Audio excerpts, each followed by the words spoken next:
Yo, what's going on, everybody? It's your boy Travis Dykes. Guys, I want to look a little nicer for you guys. I got some jeans on finally, not just my sweatpants and my joggers. And I got my holiday sweater on. If y'all followed me before, y'all know when it gets to December, I start getting the holiday spirit and I start throwing on the sweater. This year, the sweater's a little bit bigger than it has been before. Maybe I have to get something new this year. We'll see. And I finally got something to cover up my uncut hair because it's looking a little rough right now. Been at home for a little bit this month, so I haven't gotten a cut.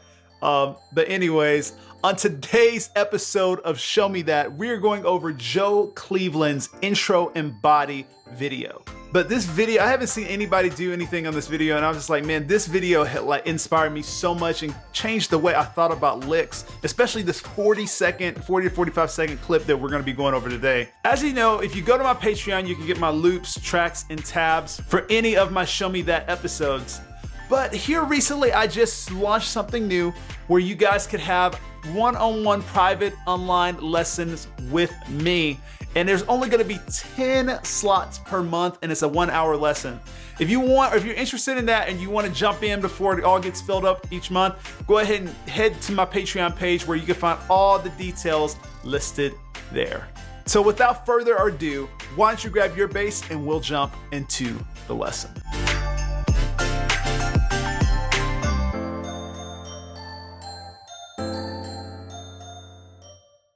All right, now let's take a look at that video clip of Joe Cleveland.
Why is he so stinking good? Like, he was like sitting there playing with his synth bass and he's playing with his real bass and he is just smashing. Like, I'm like, what is going on?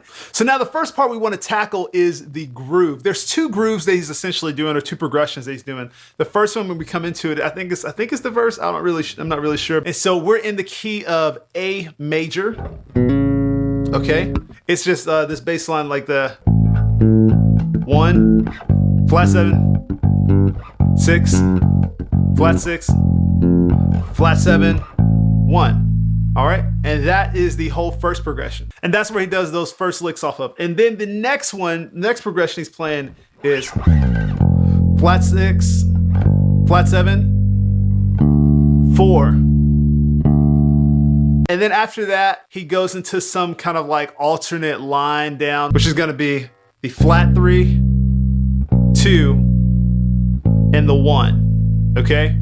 Kind of gives like a minor kind of sound. All these licks are based around these two progressions. Super simple, and the way he's playing it, so all I'm doing is doing octaves. And I'm doing a little ghost note right there with this up. If you don't know anything about ghost notes, check out my ghost note video. I'll have it linked in the description. So we got.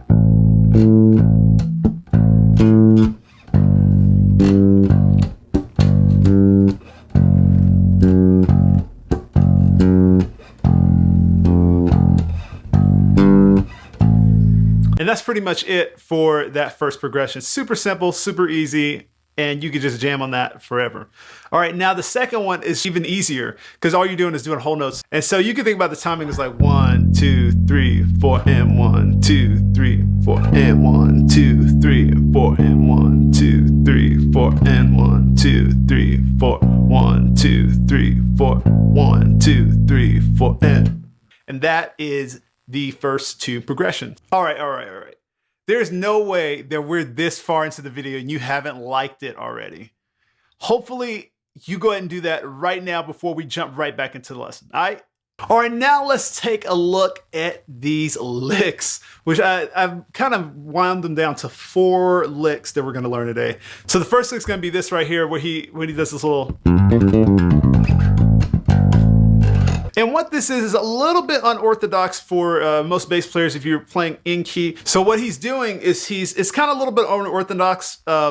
He's using a note this side of the key, which is this B flat, the flat 3, to kind of give it like a little bit of a minor color. And he's kind of playing it on the G or the flat 7, but he's doing the second position of the pentatonic scale pattern. If you don't know the pentatonic scale patterns or positions, I'll have it linked up here below, above and below, so you guys can check it out. But basically, this is kind of like doing like a little bit of a substitution with it. He's making this G look like it's a 2. So he's like playing this pattern,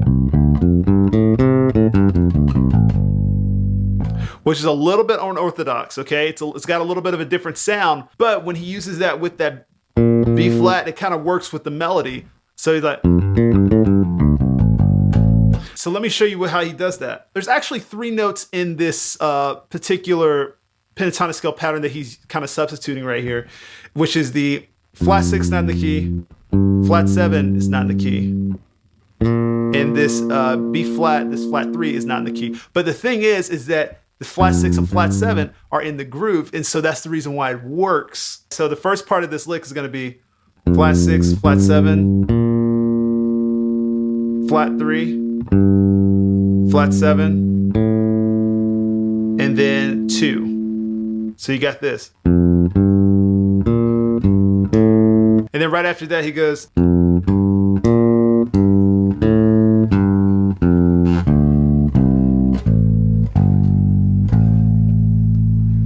And that is pretty much this lick.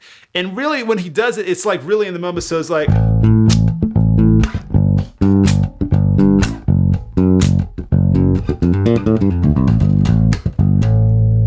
And he repeats that those last 2. So it's like. So it's really cool, and really you can really lock into that, and it's really cool in the moment because it like all the music drops out and it's just him. And I was like, man, that pressure must be nasty, it must be crazy, that energy.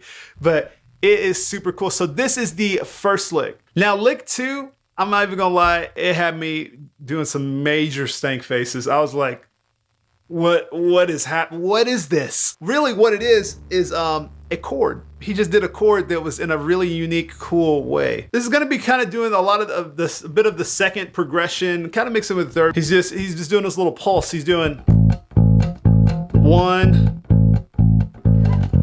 flat 6, flat 7, and then when he goes back to his 1, he changes it up. He does this little 3, 4, 1, 2.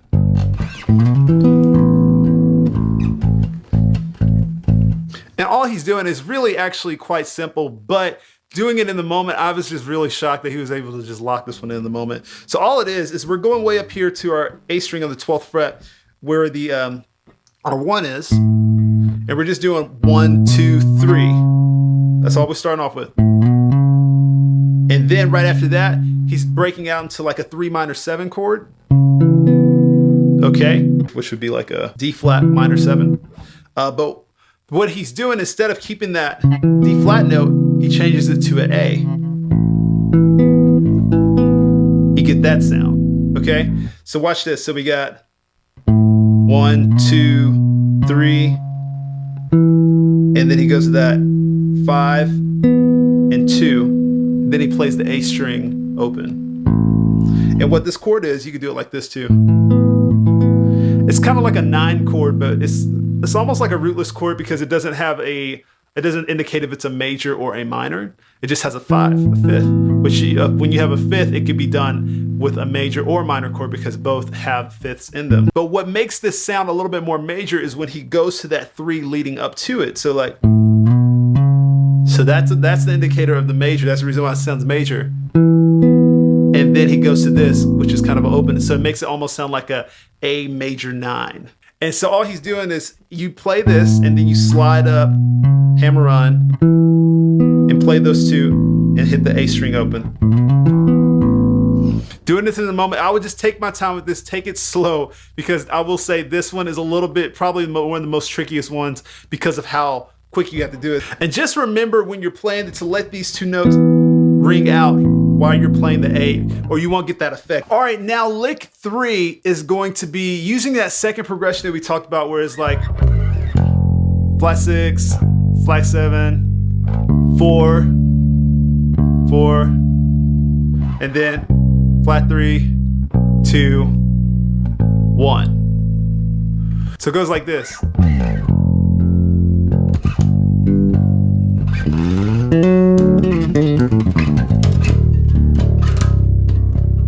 It's pretty nasty, it's pretty crazy, it's kind of fast.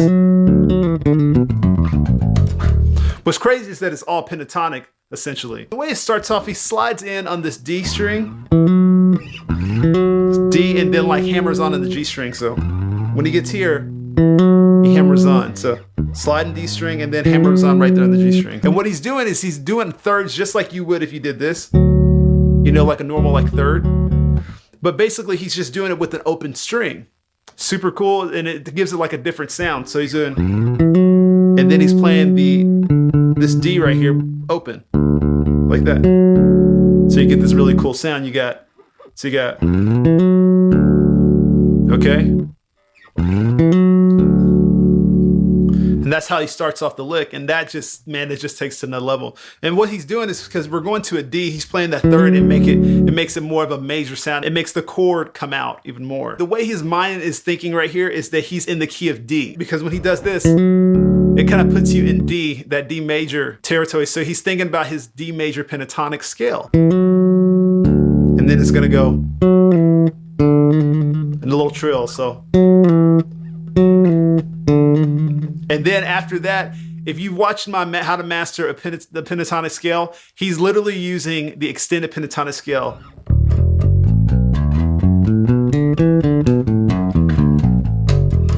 That's literally what he's using going down. So if you don't know about that, go check it out. I have it linked in the video and in the description. So watch this. And then you got, and then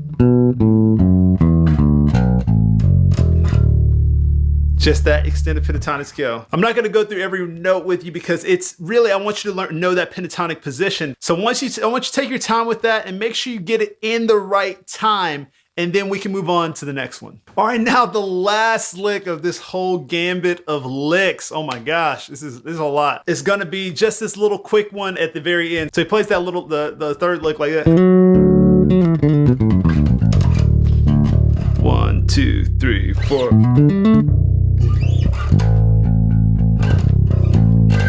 And that's how it ends. And all this little thing is, if you don't know about any of our arpeggios or triad arpeggios and all the inversions, feel free to check out my video on all you need to know about arpeggios video. I'll have it linked in the video and in the description so you can check it out. So basically what he's doing is he's doing a little substitution when it comes to the patterns of what scale he's using. Hopefully this doesn't confuse you guys. I'll try to keep this as brief as possible. So basically so if you're playing, so say like you're playing, when you're walking down and doing that minor, because we're in A major, but because of the progression is mimicking a minor scale, it's got that flat 3, 2, and 1, gives you the access to be able to substitute what pattern you're going to. You think about what patterns you go to, you can either do, I'm gonna make this simple, instead of just doing a minor scale, because it has the same little entrance like that, you know, right there, you can actually do this as a 2, like this.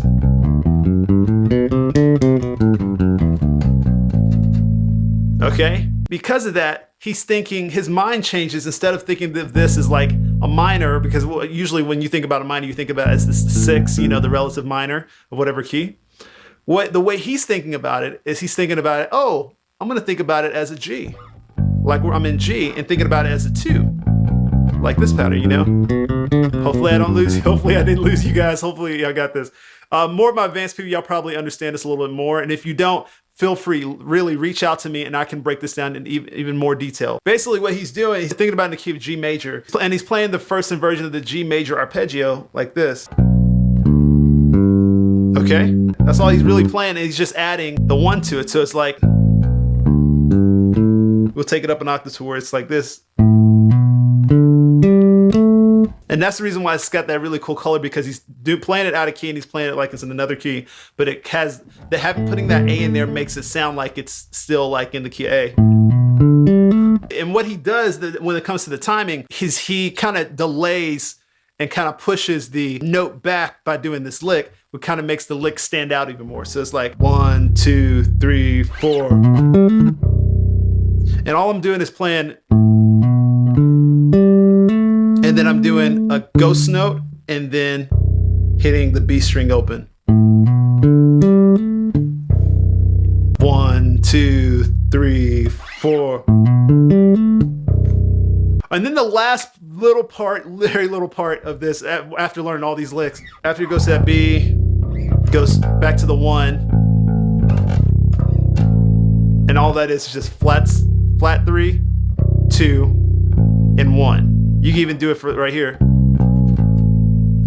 And that's how we end this clip. I know some of these licks are a little bit harder than others, so just take your time with them, take it piece by piece, put a metronome on, and literally it will help take your bass playing to the next level. All right, if you guys have any questions about any of the things I covered in this video, feel free to drop a comment below or reach out to me on my Instagram. I want to thank Joe Cleveland so much for just continuing to push us bass players to be more creative and just being an incredible musician. If you haven't already, go ahead and check out his Instagram and his YouTube channel. And if you haven't already as well, go ahead and hit that like button, hit that subscribe button, and also hit that bell so you're notified when the newest lesson videos are uploaded. Thank you guys so much for watching.